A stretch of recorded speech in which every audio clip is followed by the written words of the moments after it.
Ladies and gentlemen, hello. Happy Friday. Yay. Welcome to the last event of today, the fifth day of the 22nd edition of the Hong Kong International Literary Festival. And have we saved the best for the last of today? I'm Jessica, a member of the board, and we're very excited to have with us today Pico Iyer, global traveler, spiritual philosopher of the outer and inner landscapes, author of 16 fiction and non-fiction books, including The Art of Stillness, Autumn Leaves, and most recently, The Half-Known Life in Search of Paradise. All books available at the back. For purchase. Pico has also been a regular and prolific essayist for over 36 years, more than 250 periodicals across the world, including New York Times, Harper's, Financial Times. So welcome back to Hong Kong, Pico. It's lovely to have you. In a moment, I'll hand over to our moderator for tonight, Maureen Tai. But a few important first acknowledgements from the festival board. Pico Iyer's visit is generously supported by the U.S.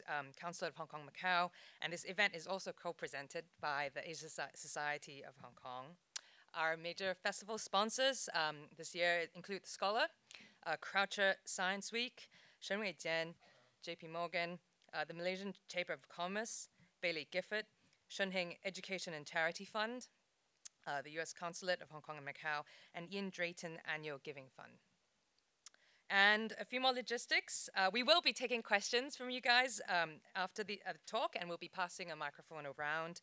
And Pico will be available for chats as well as signings after the talk.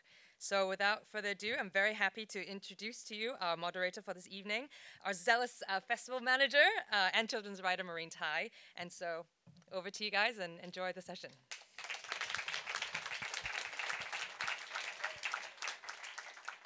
We'll launch right into it because we have lots of things to do. Pico, you literally bookended our pandemic experience. Your last visit was in 2019 when you came with Autumn Light, and now in 2023 with The Half-Known Life. How does it feel to be back in Hong Kong, and how does it feel to travel again? I'm thrilled always to be in Hong Kong. It really feels to me like an old friend. I mean, I was first here 40 years ago, and it also feels to me like a sibling. You know, here's this place that's this curious blend of Britain and Asia that's in constant movement. It's like looking at a mirror. And, you know, I've been growing up at the same time that Hong Kong has been. And as you say, it's really exciting for me to be here immediately after the pandemic, having been here just 2 months before it. It's like we used to say BC and AD.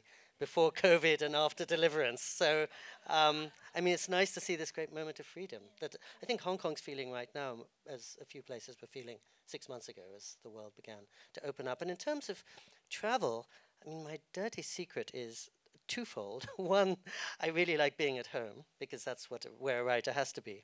And two, I was traveling back and forth quite a bit during the pandemic, every few weeks between Japan and California, because like many people, I had an aging mother in California, and my family's in Japan. I wanted to take care of both of them.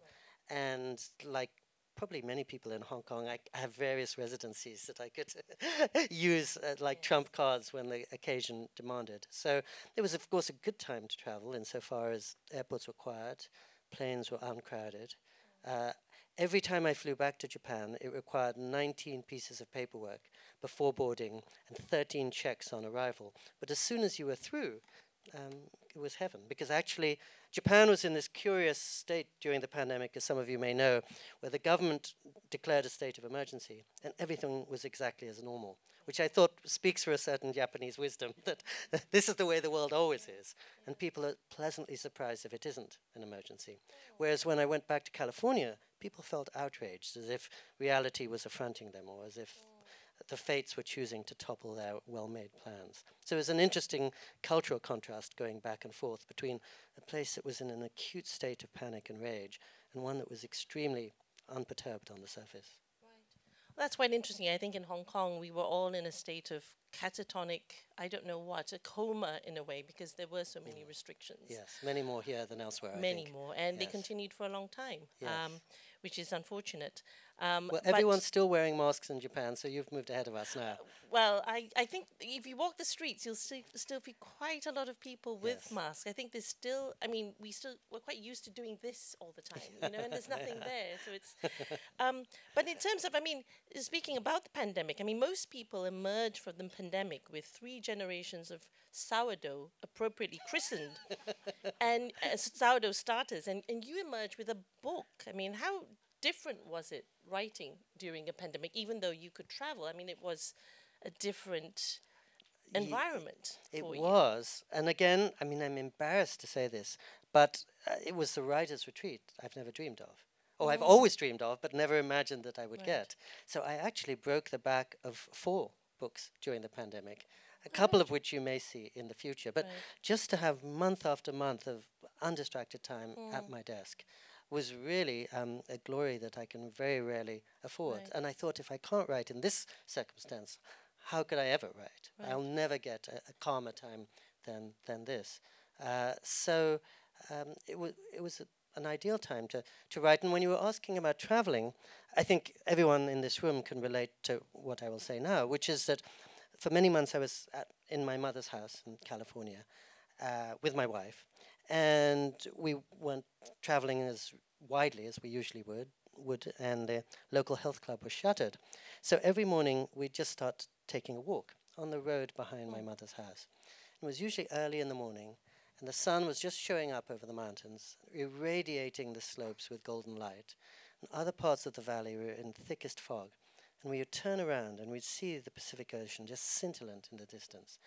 And I would realize, gosh, this is as beautiful as anything I would travel across the world to see in Hong Kong or Rio or Cape Town. Here it is, in my backyard. And my parents have lived on that property more than 50 years, and I'd never walked to the end of the road, 20 minutes away, till the pandemic necessitated it. And back in our little neighborhood in Japan, the same experience. We took walks 4 minutes away from our flat, where we've been for 30 years. Amazing bamboo forests with flowering cherry blossoms. So it really reminded me that distance and transformation are not related. You don't have to go far to become a different person or to see things as wondrous as you would see in Bhutan or Easter Island. Right. I mean, speaking about the book, I mean, what you know, for most of us, you know, the pandemic unfortunately was everything but paradise. So how were you able? But for you, it was there were a lot of silver linings, it seems. But why the theme of paradise specifically for this book, given that for many others it has been a very difficult time? No, it's a really good question, and of course it was far from paradise for me. As you say, for many people it was hell, and for most of us it was purgatory. And you probably don't know this because it's not in the book, but literally 20 hours after lockdown was announced in California, my poor mother, who was 88, was rushed into the hospital in an ambulance. She was losing blood very quickly. And of course, I couldn't visit her then, but as soon as she emerged from the hospital, I took 3 flights through these eerily deserted airports from Japan to California. And as I was sitting with my mother, and soon my wife joined me, and my mother was wavering between life and death, I was really in, I think, the same situation as everybody across the planet. In a state of uncertainty, living very close to extinction and loss and grief, and therefore thinking, how can one find clarity and calm in the middle of this difficult situation? Because maybe at my age I figure life is always going to be difficult, but that doesn't preclude the possibility of finding hope and inspiration. In Japan, where I live, people often speak of life as being about joyful participation in a world of sorrows, which I suppose is a Buddhist idea. In other words, there'll always be sickness and old age and death, but you can still actively participate in joy. And in fact, as you remember in this book, at one point I think I say, the fact that nothing lasts is the reason everything matters. And so, for example, the pandemic to me was a time of taking nothing for granted, which translated into its being a time of gratitude. Every morning I woke up, my mother's still there, my wife and I are relatively healthy, thank heavens. And that's the kind of thing I wouldn't normally do. And so in some ways it opened my eyes to the silver linings that are always there. Because of course I could have taken that walk up the road any time in the last 50 years and never had. And so it seemed the time, both because I had 6 months more or less undistractedly at my desk to reflect on 48 years of travel, but also because we were living so close to difficult things, to address the question of how can we find a paradise in the middle of real life and in the face of death, which is a non-negotiable fact of life.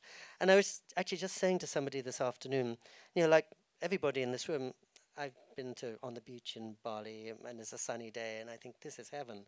But the sunshine doesn't last, the health doesn't last. So it's not a heaven I can trust. And I thought, as you know, I go to difficult places and war zones in this book, and I feel if I can find places of hope there, they're ones I can have confidence in. They're durable ones, open to everybody, that can exist even in the midst of everything life throws at us. I mean, what is striking about your writing, and I know many of you are big fans of Pico's writing, is how transportative and transformative it is. I mean, you have this uncanny ability to observe and perceive things that most people simply can't or don't or can't see. And I think you describe them in this profoundly eloquent way, which with not only kindness, but a great deal of humility. Could I invite you to share a reading from The Half-Known Life so that people can experience that? Yes, thank you for such kind comments, and thank you for listening so well. I don't meet listeners as good as you. I feel when I'm talking, you're listening to every word. I have children, so I always listen. Also, you're a writer too, so that helps maybe. So maybe I'll read something from the end of the book, if I can figure out on this crumpled piece of paper. And feel free to close your eyes if you must. If you In might fact, want to. feel free to sleep through the rest of the session if you're so moved. So this is a section from Varanasi, the holy city of Hinduism. I couldn't see it in the dark, but I was aware, as always, of the low, bare sandbank on the other shore, towards which ferrymen were bearing their passengers. In the distance, a dull orange light gleamed. The decaying palaces with their hollowed-out windows and their interiors stuffed with refuse or with huddled bodies looked, when a light came on, like the homes of celebrants at some great festival who had long passed on. Ghost houses. A red-bottomed monkey was wailing piteously, and a goat of many colors was ambling past. Somewhere behind me, in the Vishwanath temple, newcomers were handing over pens to a nearby shopkeeper, since even instruments of writing are, in the holy city, taken to be potential weapons. A crossing ground, I began to think, is not just a place where the dead move on to something else, but where the living can step across a boundary too, into a different way of apprehending everything. For Hindus, I had read in the work of the Varanasi scholar Diana Eck, death is not the opposite of life. It is rather the opposite of birth, akin perhaps to leaving a cinema by a different exit from the one you came in by. One morning later, my last in Varanasi, I woke to find the whole city covered in a thick pall of mist, so thick that the ghostly towers and palaces I had seen from my room seemed to have unmade themselves in the dark. Planes would be unable to take off or land. Trains would be delayed 20 hours or more. Vehicles would crash into one another with fatal results. Down by the river, on my farewell visit, I could not see 30 feet in front of me. Smoke from all the fires, mixed with winter fog and pollution, made every figure look even more like a visitor from another world. It was easy to believe we were all caught up in the same spell, creatures in some celestial dream, ferried silently across the river and back again, part of a cycle from which we could never be detached. It was easy, in fact, to imagine that we were all caught up now in this half-known world, and a candle-lit back alleyway would be the only true home, the deepest paradise we would ever hope to find.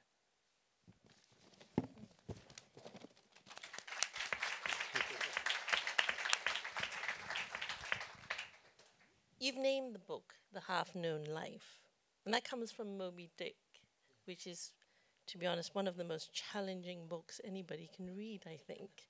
Can you explain the significance of that term? Yes, I think on the surface, it comes from my sense that in the age of information, we know less about the rest of the world than ever before. Partly, dare I say it, because we're getting it through small screens at a distance. And we know least of all about the countries we hear most about, such as Iran or North Korea or Yemen. They're always in the news, but we only see them in two dimensions at best. But at a deeper level, and this speaks to Melville, it speaks for my sense that everything that really affects our lives is something we can't begin to understand. Suddenly we fall in love. Suddenly a pandemic closes down the world. Suddenly we're moved to tears as we step outside a temple. Suddenly a forest fire burns one's house and you lose everything in the world, as happened to me. And so in some ways I think our lives are determined by what we do with what we can't understand. And I remember, I think like most of us, when I was a kid, I figured, I know it all. And I'm really glad that the older I get, the more I see I don't know a thing. And I also feel, we all are aware that we're living in a very divided globe and a divided cities and nations. And I think the divisions often come from any of us saying, I know more, or I know better than you. And it's the assumption of knowledge that builds barriers. Whereas what we don't know, such as the pandemic, is really what's uniting us. And the pandemic brought home to us that we're all living in a world of uncertainty where we can't predict what's going to happen tomorrow or tonight. But we're always in that state. And so I almost think, I was saying this to somebody here who interviewed me, I almost think of our life as being a little tent up in the Himalayas at night, where you may have some lanterns and a flashlight, but you're surrounded by this vast darkness, which is the sky pockmarked with stars and the silver outline of mountains. But really the darkness is huge, and your little piece of light is very tiny. And it can sometimes be an occasion for terror, but it's also an occasion for awe and wonder. And certainly, you used the word before, humility. And I'm grateful. I mean, I think travel nearly always reminds me of everything I don't know and cures me of the assumption of knowledge. I think talking to people also cures you of you know, what you don't know. Because, if you're during the pandemic, I think all of us were just listening to voices which sounded like us all the time. And it was just a compounding of that. Yes. I mean, and essentially, just on that point, I took great pains in every chapter in this book. I'm in the passenger seat. And I'm being, as you said, shown around by a local guide, who in every case, of course, knows 1,000 times more than I. And my being in the passenger seat speaks for my really not being in control. When I was growing up, I always thought, I'm in the driver's seat, I'm charting my own destiny, I'm heading towards the future that I've created. And now I feel, well, I'm at the mercy of so much else. I mean, compared to your previous books, Half Known Life has a sort of a dreamlike quality to it, I think. Possibly because it doesn't unfold chronologically. It's unmoored as to time and space. And was this deliberate? Very. I worked really hard to take out all the dates and most of the signifiers so that I think it's almost a series of parables. It's interesting. So my US publisher, which is my principal publisher, if you go to the US, this book is never to be found in the travel section. It's only in the religion section. And they categorize it as a book about religion. And when Jessica said, philosopher, I was very touched because this is meant to be a book in that direction rather than a book about travel. So I think any innocent reader who wants to learn about North Korea or Iran or Kashmir will be disappointed by this book because each country is almost used as a pretext for a question about something inside ourselves. Or our relation to our dreams, or a way of cutting through projections and illusions.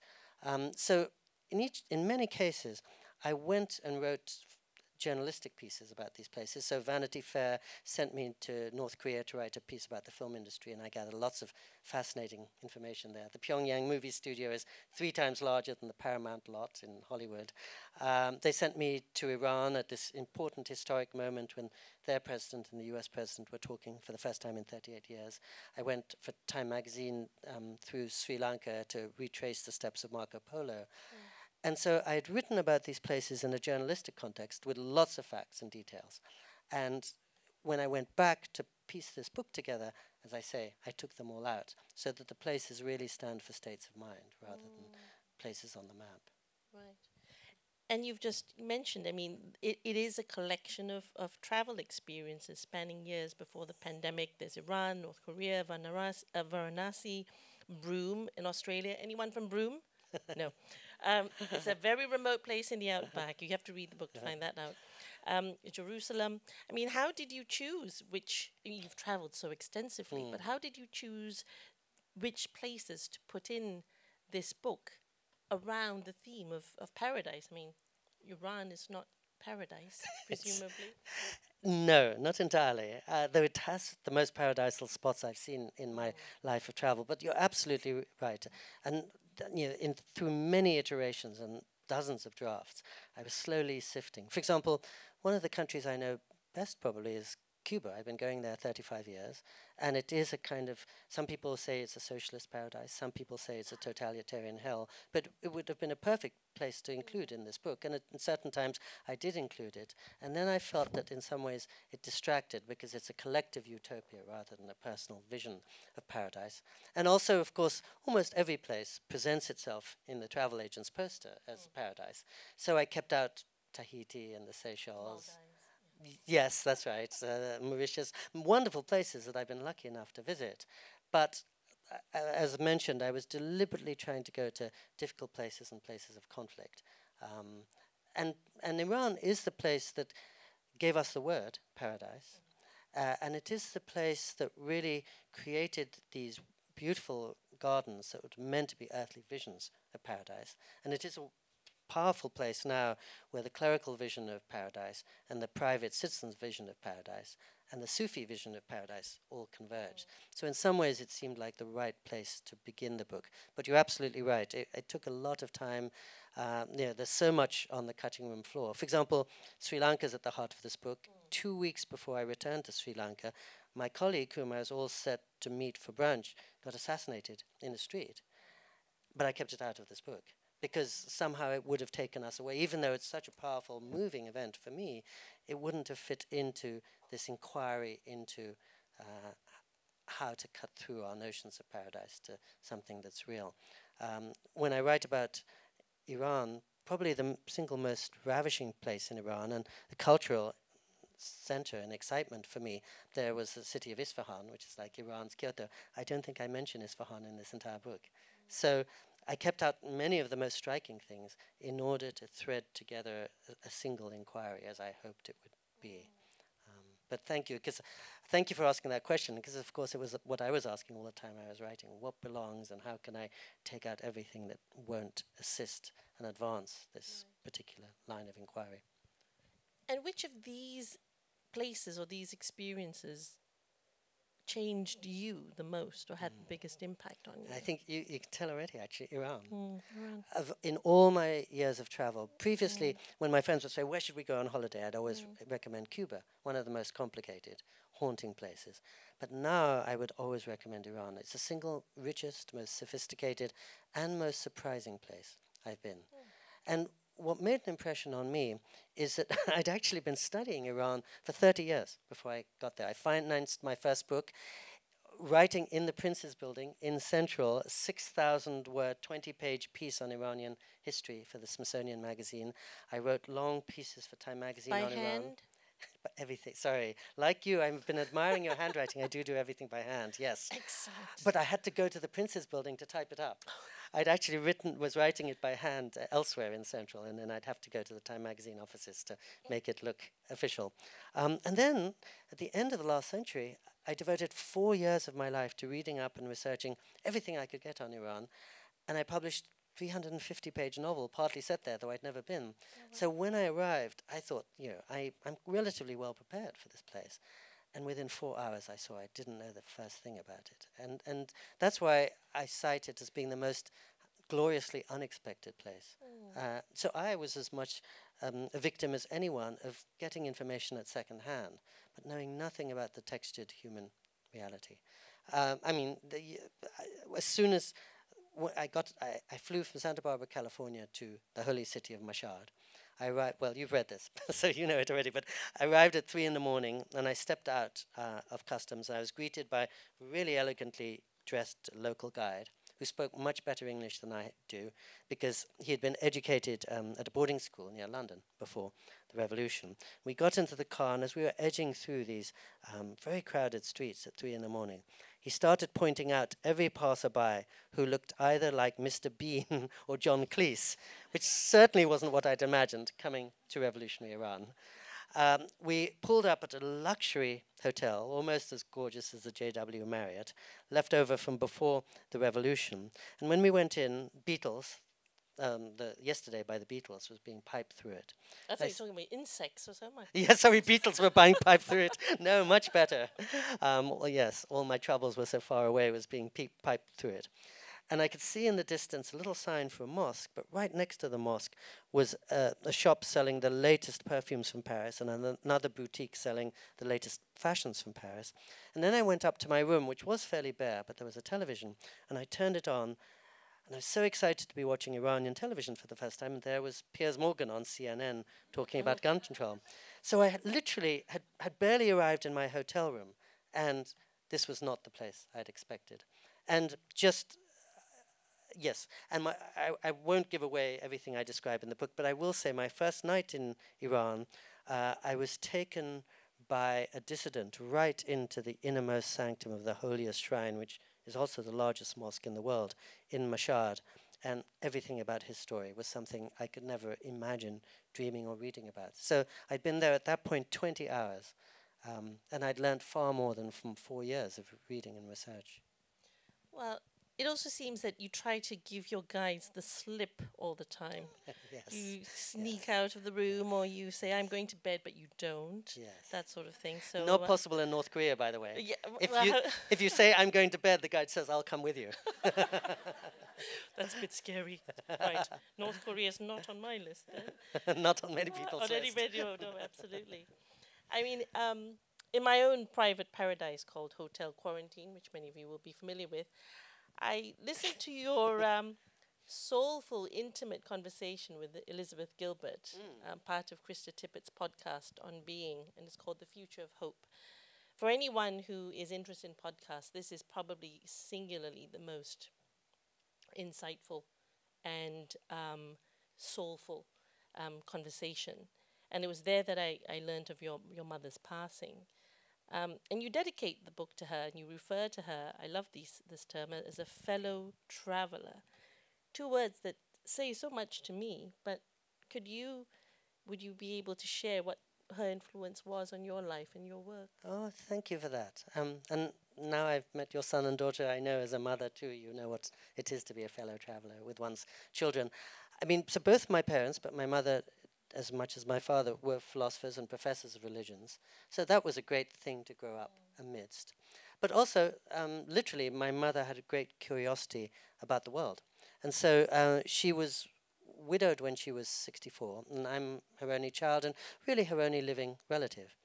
And so I went to her and I said, what are the places you've always been dreaming of? Because I wanted to give her a sense of future tense and things to look forward to, and to at least efface or maybe erase the sense of loss that would always be with her.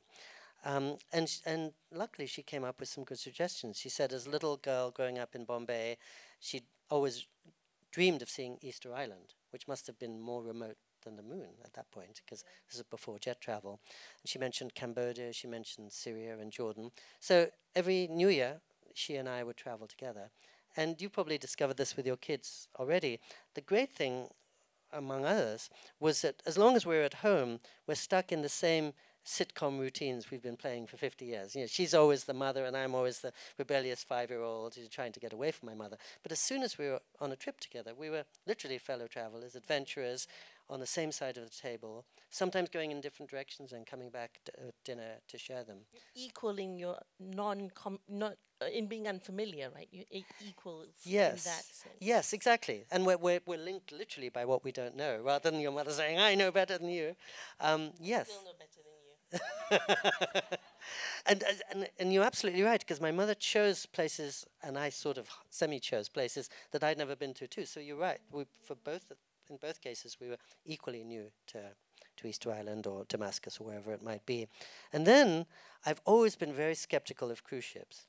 And I made a fatal mistake, which is to invite my mother on a cruise. And within 6 hours, I was a cruise ship fanatic and proselytizer. And so we had such a good time on that trip through Alaska. We went all around the Holy Land in the Mediterranean, and then we sailed to the Baltics and all the way to St. Petersburg, and then we did the Caribbean. So there was my sari-clad mother in her early 80s in the burning heat, walking for hours through the streets of St. Petersburg, seeing sights that I don't think she ever imagined she would see in life. So fellow traveler works literally as well as metaphorically. Now I'm going to bring it back to a prosaic question. It's 2023, and Pico Iyer still doesn't own a mobile phone. Okay, how do you online shop, remember what you had for lunch yesterday, not get lost, pay your bills, and don't you ever have the urge to take selfies? How is that possible, to live without a mobile phone? Maybe the simple answer is a tolerant wife. So she does all your banking for you? No, not tolerant in that sense. Tolerant in putting up with somebody she can't reach. I remember, I do feel sorry for her because here I am in Hong Kong and she's in Japan. And if she suddenly needs something, it's not so easy for her to find me. And so I did say to her, if you'd like, I will get a cell phone. And then either because she's so angelic or because she's Japanese or both, she said, no, if you had a cell phone, you wouldn't be the guy I married. So... yeah, isn't that so? I mean, so not every sweetheart is so indulgent, but I think, and I'm lucky. I don't have small kids, and I don't have elderly parents or elderly parents-in-law. And my sense is, apart from the many activities that you mentioned, most people use a cell phone either for their job, they have to keep up with their job, or to keep up with their family. And for me as a writer, my job involves being away from the cell phone and distraction as much as possible. And I try to keep up with my family firsthand rather than, I was zooming to my wife from the hotel room this afternoon, but generally speaking, I make face-to-face contact. And I sort of feel I have too much data and distraction in my life already, and not enough time and space to make sense of everything that's coming at me. So, of course, I'm losing out in certain ways. But my hope is that I can compensate in others by trying to keep a clearer mind than if I was being distracted all the time. And I have an advantage over many people in this room because, of course, my first 35 years on Earth existed when there were no cell phones. So as soon as I arrived at the hotel yesterday, I got a map, which is in my pocket. And they still print them? I was very impressed. I thought there was no chance, but they were ready with lots and lots of maps. I think maybe we may have called them beforehand and said, Pico's coming and he doesn't have a phone, so don't ask him to scan the QR code. He won't be able to. Yeah, it is getting hard. I mean, even in airports there aren't often phones, so it is getting hard. And so I try to accommodate my friends. I was meeting somebody today, or maybe yesterday, and I was thinking they might well not show up. And they'd, of course, be trying to get in touch with me. I'm sorry, I'll be 20 minutes late. So I'll just sit there, and if they are 20 minutes late and they can't get in touch with me, it's entirely my fault. So, yeah, I don't... And you and I have been corresponding almost daily for 3 months to set this up, and I don't think you've had a hard time finding me. No, I was just saying you're much faster at responding than the Apple chatbot that you type on. So maybe because I don't have a cell phone. Possibly. But I think you mentioned about trying to be not wanting to be in the wanting to be away from the distractions. But you're brave enough to have a Twitter account. I mean, do you struggle with that? Do you struggle with how much to be in the world and how much to be out of the world? I mean, is it really quite straightforward for you in terms of when you switch on, when you are in and when you are out? I'm completely out of it. It's very straightforward. I'm always out. And you pointed out already, I write everything by hand. I don't even have a computer in the room when I'm writing. I never learned to type. So when I was typing in the Prince's Building 36 years ago and now, still frantic 2 fingers. And the Twitter account is indeed a struggle and an embarrassment.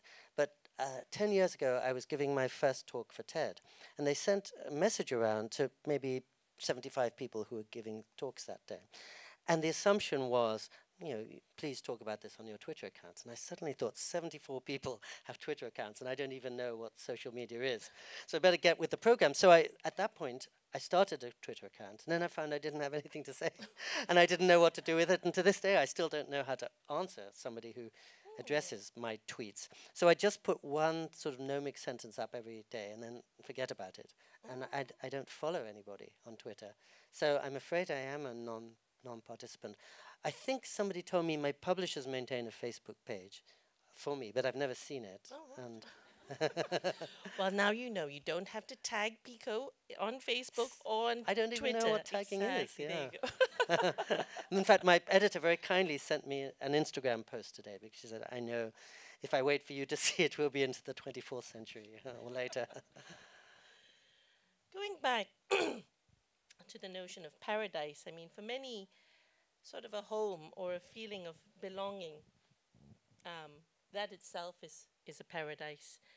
And you mentioned about globalism and the age of information. It's really made intentional migrants out of many of us in the room as well.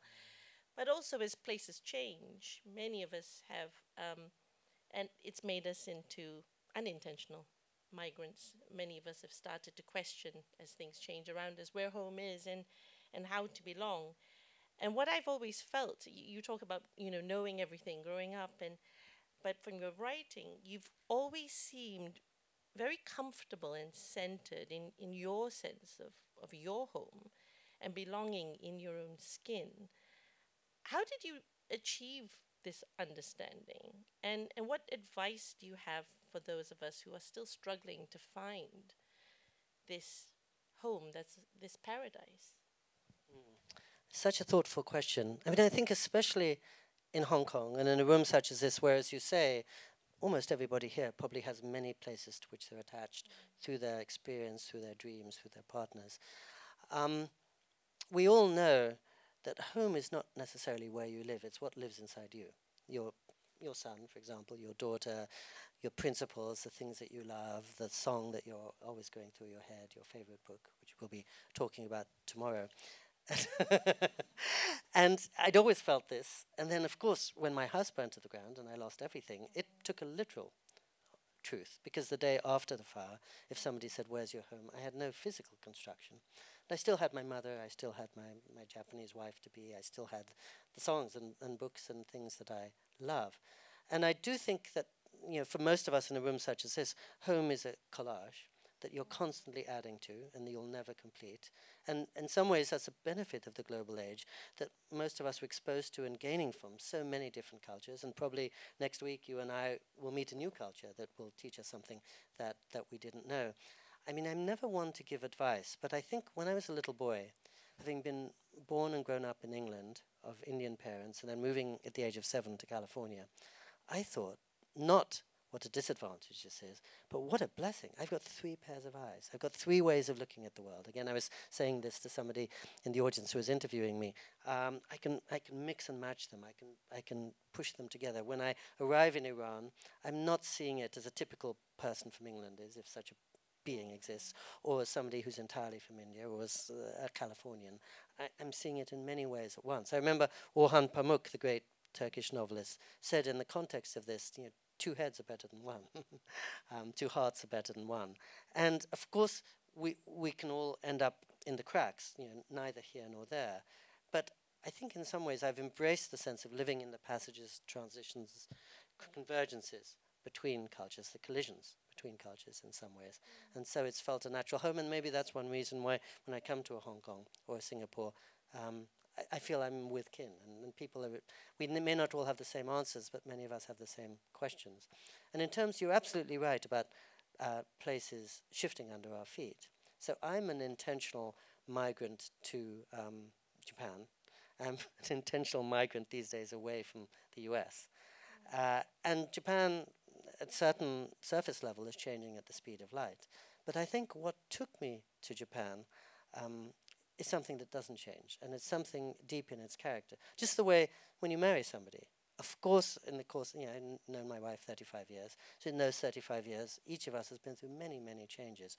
But the core of what first drew me towards her, and I expect what drew her towards me, is still there.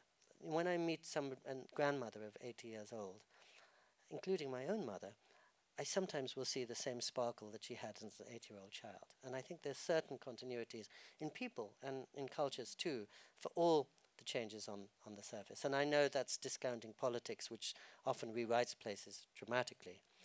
But nonetheless, I suppose I did feel also that the more mobile one is, or the more one has different cultures overlapping, the more important it is to be rooted.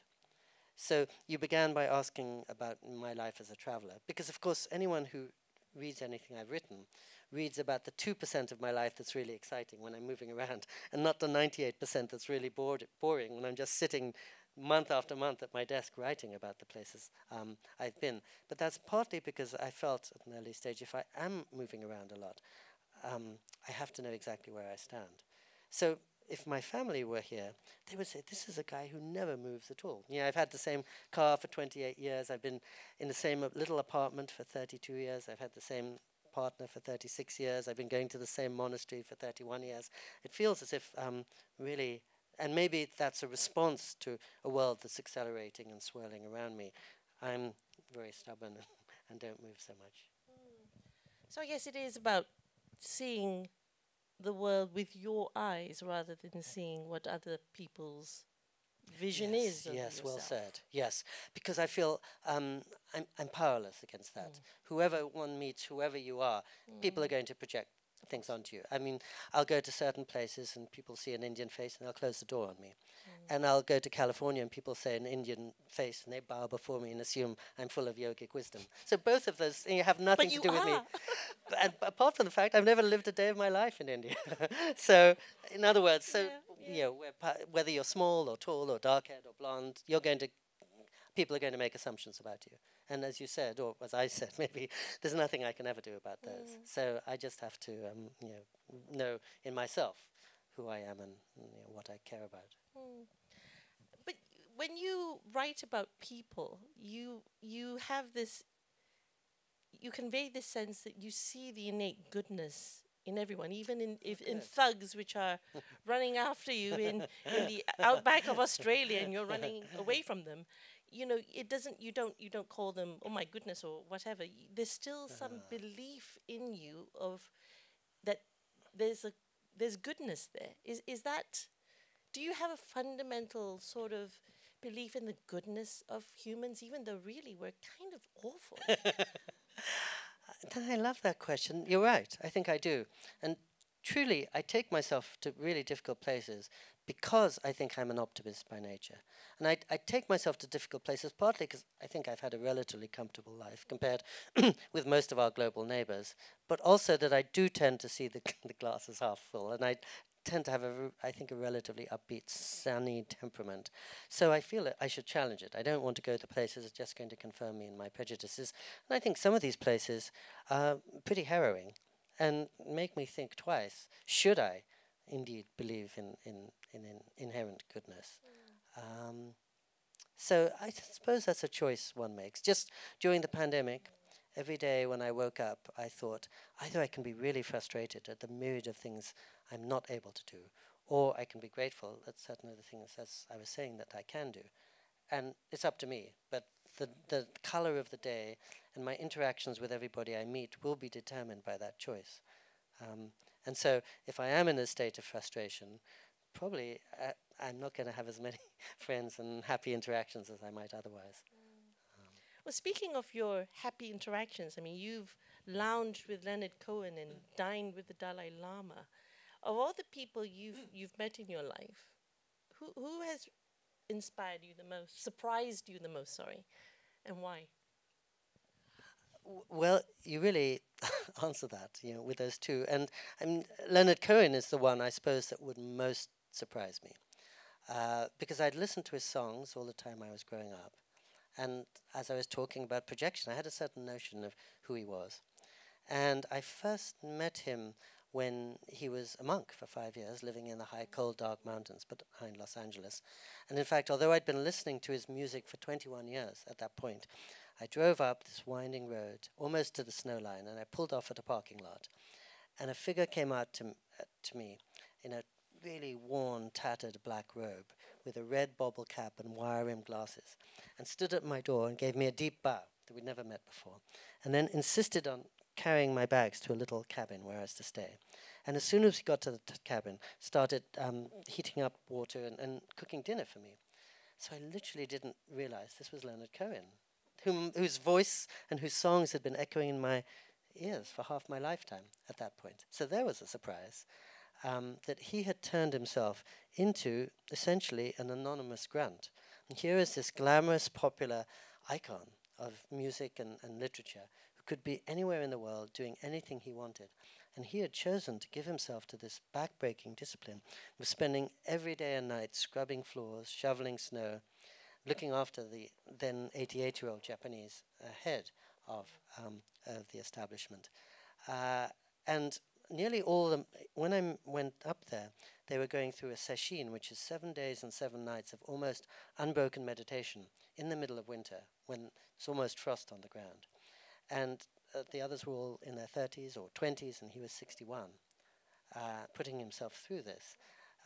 So yes, as your response suggests, all of this was unexpected, and on the basis of the days we spent there, I got to spend a lot of time with him and write liner notes for him, and I think many people saw him in the final concerts he gave from the age of 74 to 80, and were really moved by a very heartfelt quality.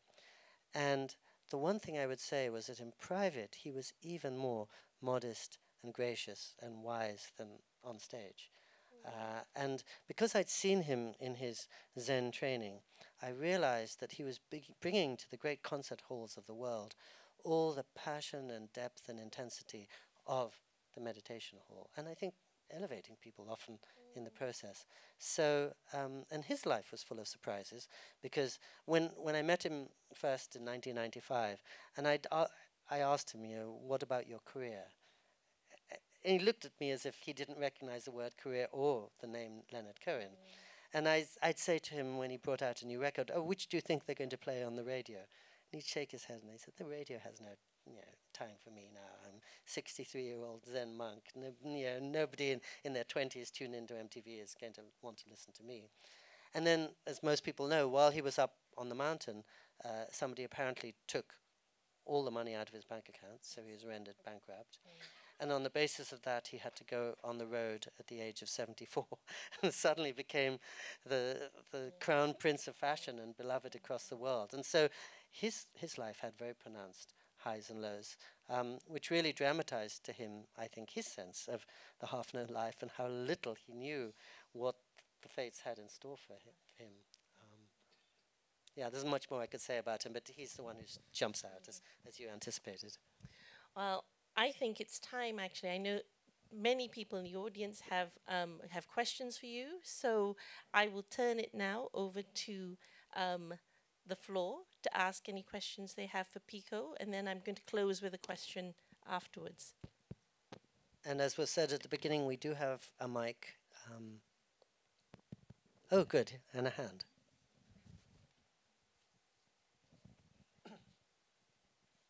Thank you. Well, firstly, thanks very much for a very entertaining half hour or so. I have a question. Pico, obviously you're a literary man, but the passage you read earlier had quite a visual quality.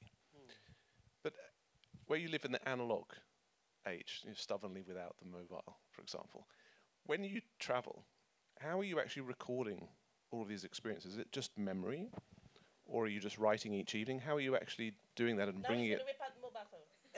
Yeah. How do you bring it together? Maybe years later. First part of the answer, my iPad. So yeah, I recorded the then and there in as fully as I can, because it's too expensive and difficult to go back to those places. And then before the day is through, back in the hotel, I write it up in page after page of full paragraphs, as if it were a rough draft of a piece of prose, while I can remember how red the seats are and how big the light in the back of their room is and how the green sign is playing off the light at the back. In other words, while I can feel and smell and sense the atmosphere. So I get it down a lot. But your question also opens onto another really important question, which is when I began writing about foreign places in the 1980s, I felt I was the only sensory portal to them they would have. In other words, when I went to Cuba or Bhutan, I thought none of my friends or neighbors is ever going to get a chance to see them in those days, the pre-internet days. So I want to record everything visual, everything sensory to take back to people at home who can't see them. Now, anybody in this room, in the palm of her hand, could see and feel and hear much more Varanasi online through the Discovery Channel or on YouTube than my words could ever begin to offer. So I do think the writer's job has changed, and actually away from the visual, because the visual can be brought home with such immediacy and intensity by a camera. And so the writer has to go more inward, and I think more towards nuance and emotion and inwardness. And I still think that writing can take you into another person's soul in a way that the camera or music or painting can't so easily. And that's where the writer has to go. So it's funny, you're absolutely right, it was a visual passage, but the challenge would be, what can I do in describing how Varanasi looks like that you couldn't get better on YouTube?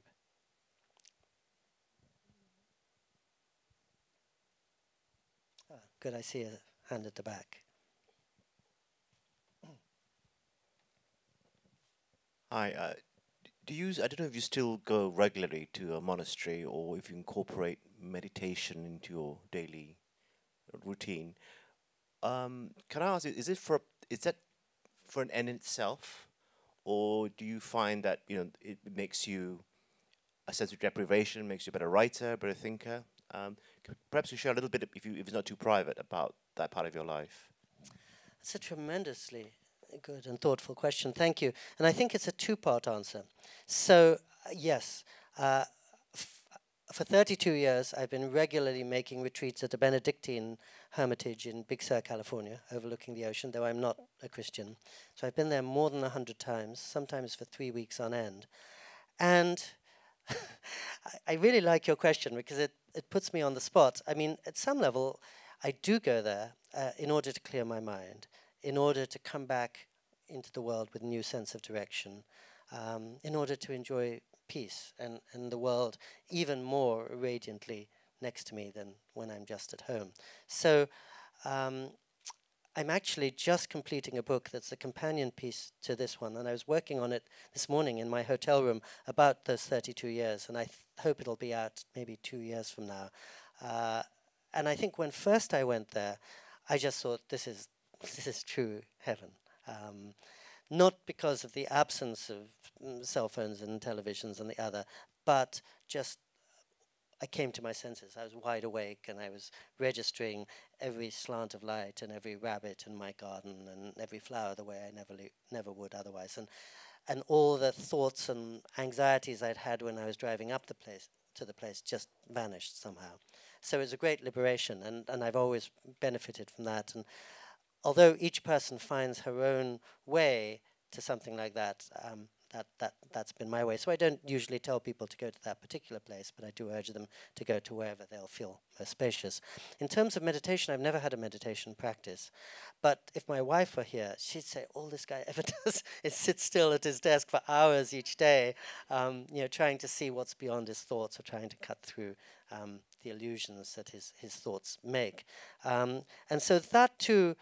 So for me, writing is really almost nothing to do with what I send out into the world. And to answer your very good question, it's almost entirely the benefit I feel from it. So for me, every day when I wake up, I spend my first 5 hours writing. So that's a luxury. It's because I do it for a living. But it feels like stepping out of Nathan Road, for example, and walking into a cabin in the woods of absolute quiet. And that allows me to process everything I've been through, to catch my breath, to be very calm, and to try to gather some clarity for when I go back into the rush of the world. So I find I don't know if that's what meditation does for people who have a meditation practice, but I do feel it makes me calmer and clearer than I might otherwise. And I think I've put a disproportionate amount of value on what I do at the beginning of the day. And so, of course, most people don't have 5 hours to do that. But I think if you have 20 minutes to write or to sit quietly in one corner of your room without devices, or do something that steadies you. My suspicion, people do yoga, for example, or meditation. Excuse me, my suspicion is the rest of the day will go very differently. But how you spend those early moments and how you spend the moments before you sleep, I think, have an inordinate effect on how clear your life is. And thank you for the question. Someone who doesn't dispense advice, you've just dispensed a lot of it. Well, I'm not in a position, I haven't earned the position to dispense advice, but at least dispense enthusiasm.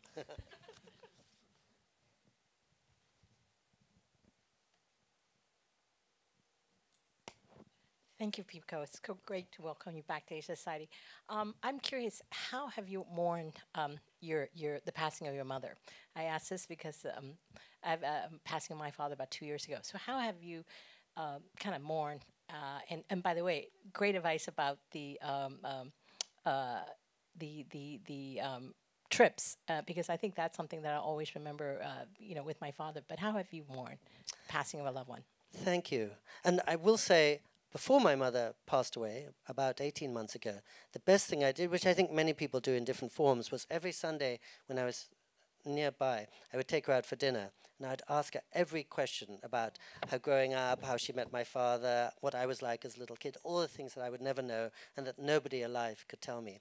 And then, being a writer, but even if I hadn't been a writer, I scribbled it all down. And that was so valuable because even 3 years later, when I reread my notes, I'd forgotten almost everything, that essential, wonderful stuff about her life and mine. I know many people use video cameras and tape recorders for that, which is even better, perhaps.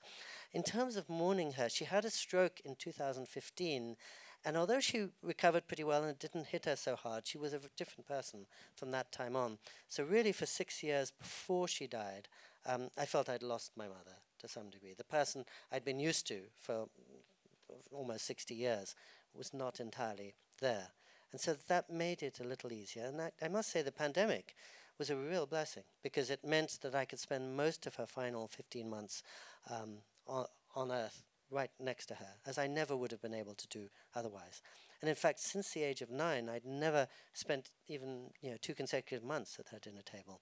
So it was a great blessing to spend that time. And also after she died, she celebrated her 90th birthday 2 months before she died. And I was thinking, if somebody had told me when I was in college I would have a parent who lived to 90, I said, not possible. That's too much to hope for. So we very quickly take these advances for granted. But when I thought back on it and thought about really what a rich, long life she'd had, and I could sense also it was easier to lose her because I could sense she was ready to go and she was in pain and confusion. So I'm not sure I mourned her as much as some people might in different circumstances. She, being my mother, she planned out her memorial service 20 years in advance, told me what poems to read, what pieces of music to play. And she also made a list of 7 places to scatter her ashes on 3 continents. So I'm slowly making my way through. I've actually hit 5 of them in 2 continents. One of them was she wanted me to cast her ashes in the Ganges River, probably in Varanasi. She never even went to Varanasi, so she's putting me through quite an exacting test to get to that sometimes intense place. But I think probably other people would have better wisdom about mourning a parent. Hi, Pico. Thank you very much for the glimpse that you've given us into Pico, the adult, the traveller, the son. What was Pico like as a 9-year-old boy? Traveling constantly. I mean, you may know this, but at the age of 9, I was going 6 times a year by myself on planes across the North Pole, as it seemed to me, between my parents' home in California and my school in England. A clearer, better answer to that question is I recently met an uncle who's 90 years old, and he remembered when he came and met me for the first time. I was 2 years old in Oxford, England. And typical only child, perhaps. I was sitting in one little corner making elaborate patterns with my toy cars, which were my big obsession. And I had them all in some special order and didn't want anyone to touch. And I told this to my wife. She said, "Oh, you're exactly the same now." I mean, now I use words instead of toy cars. But I'm off in one little corner and I'm living in my own little domain, rearranging my clauses or whatever. And I'm often struck at how little we change. Today, I had lunch with a friend from high school, and I've only seen him twice in 50 years. And I think both of us would say we're the same people we were at 17, for sure, and probably at 7 or 9 also. So I keep waiting to see when I'll grow up, and I don't think at this point it's going to happen.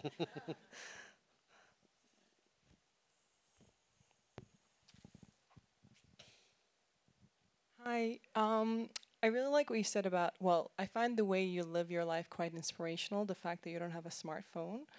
I myself, I'm thinking of getting rid of my phone after this, so thank you for that. I'm curious to know, because that tells me that you're probably not the person that watches a lot of TV either. So I'm curious to know, since you don't have all these tools that we use multiple times a day, how do you yourself unwind, and how do you entertain yourself, or you know, like, what do you spend your time doing, I suppose, outside of traveling and writing? Yeah, thank you. And a little of this is going to come up tomorrow evening from 6 to 7. Maureen and I and two readers and writers are going to talk about reading, and so reading is a part of this.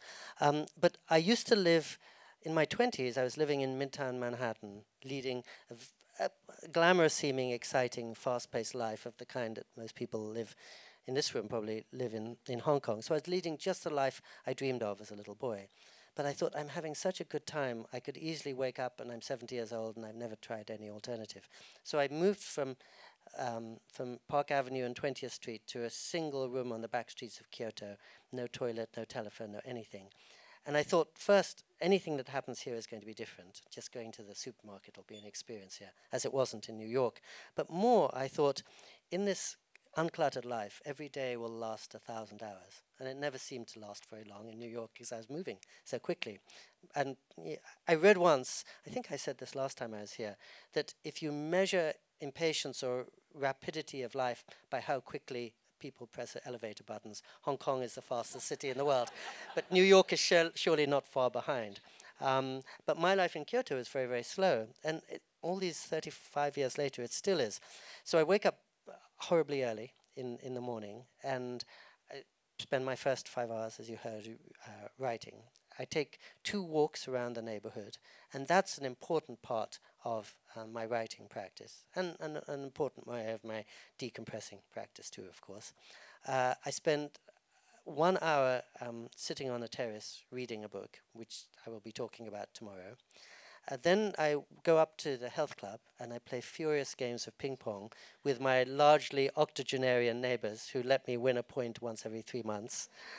And then I come back, and it's still only 4 o'clock in the afternoon, so I get to spend the time with my wife, and sometimes we do watch movies then, or we just talk, or take a walk together, or go and see a temple or whatever. But it does feel as if the day has a lot of hours in it. So I am actually doing 8 hours of work a day, but I never feel crowded or hurried.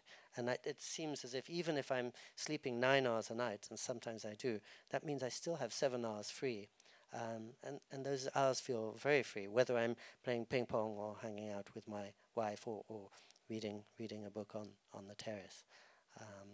So you're right in intuiting that not having a cell phone might reflect partly a wish to slow down, and because I find the more that's coming in at me, the faster the day goes. Two more. Hi, thank you so much for sharing your thoughts with us this evening. I just wanted to know, your writing seems to, and your speech as well, overflows with a lot of compassion for the people and places that surprise you. And for those of us civilians who perhaps struggle a little bit in the day-to-day with ourselves and with others, how do you find compassion in your day-to-day and for others? Oh, well, thank you. Yeah, I mean, it's a much too difficult question for me to answer, and I'm not qualified to answer it. But I spend most of my time reading and writing.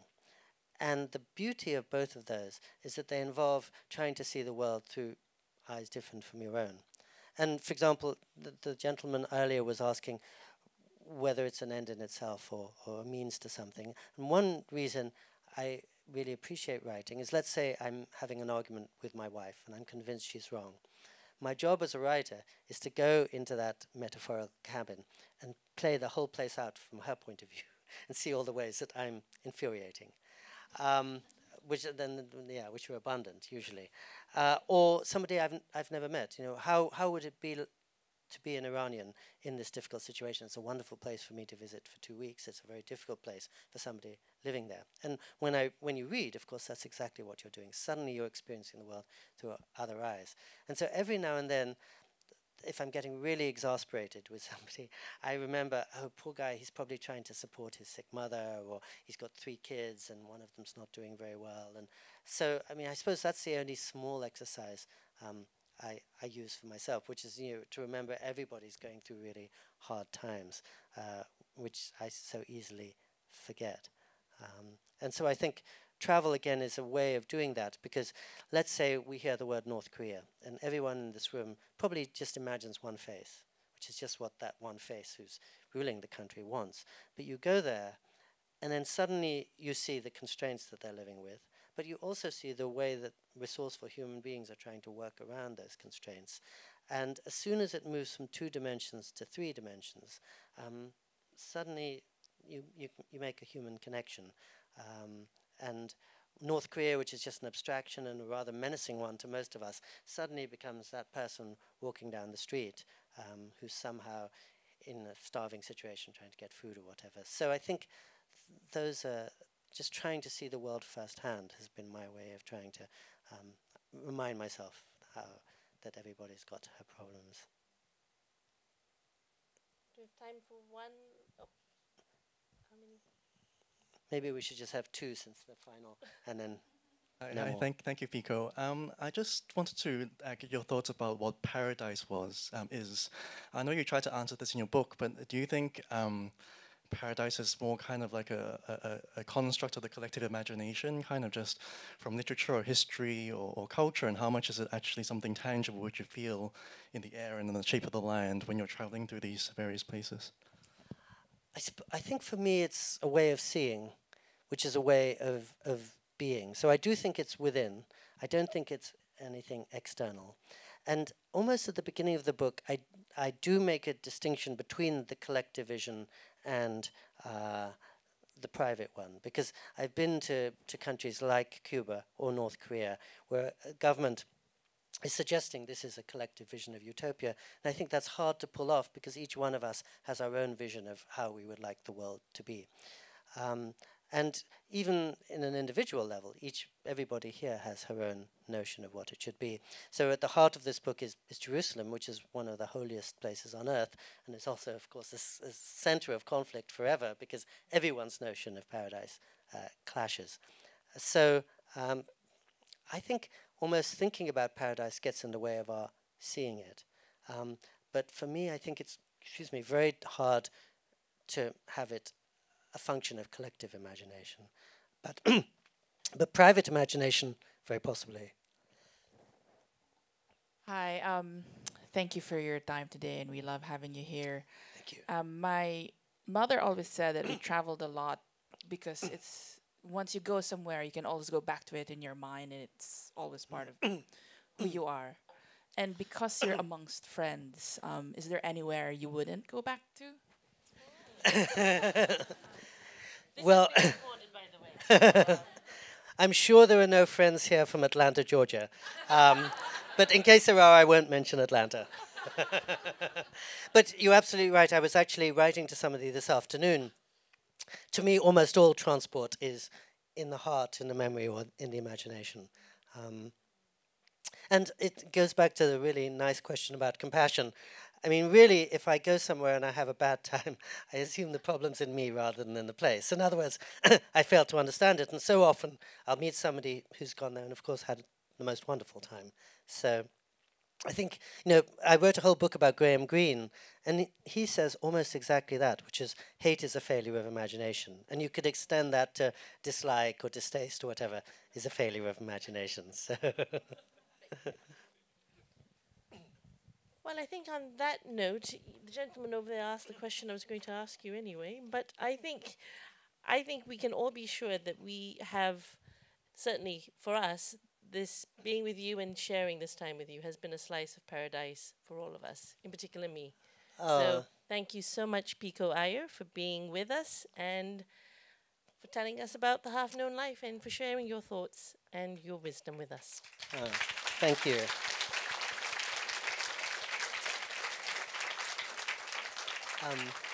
Thank you so much. And really, I want to thank you. You so kindly contacted me 3 months ago, even though I don't have a cell phone, and invited me. And I know you've been putting so much time, you and all your colleagues, to making us feel comfortable and bringing together a festival after 3¼ years that hasn't happened. And thank you for all the handwritten notes and the really thoughtful questions. I will give it to you. I will gift it to you afterwards. Oh, okay. I'm a happy camper. Thank you. Thanks all for being here. Thank you, Pico. Thank you, Maureen, for such a wonderful exchange. And thank you to the audience for such thoughtful questions that you put forward. A big round of applause. The festival, we still have 2 more days. So Saturday and Sunday, we have we only have completed half of the event, so we have half more to go. So there's lots more to check out at the Soho House, at the Fringe Club. And as well as on top of the event that Pico and Maureen are doing, I believe, is it tomorrow at 12 o'clock at Soho House? No, Basil. Yes. Basil House. Yes, with Basil Powell. We also have a lot more with Jonathan Kaufman, as well as Emily St. John Mandel at the Jewish Community Center as well, and lots more. So you can grab a booklet. I think it's available at the back, and hope you will enjoy and luxuriate in all the events that we have for you in this week. Thanks a lot. Thank you.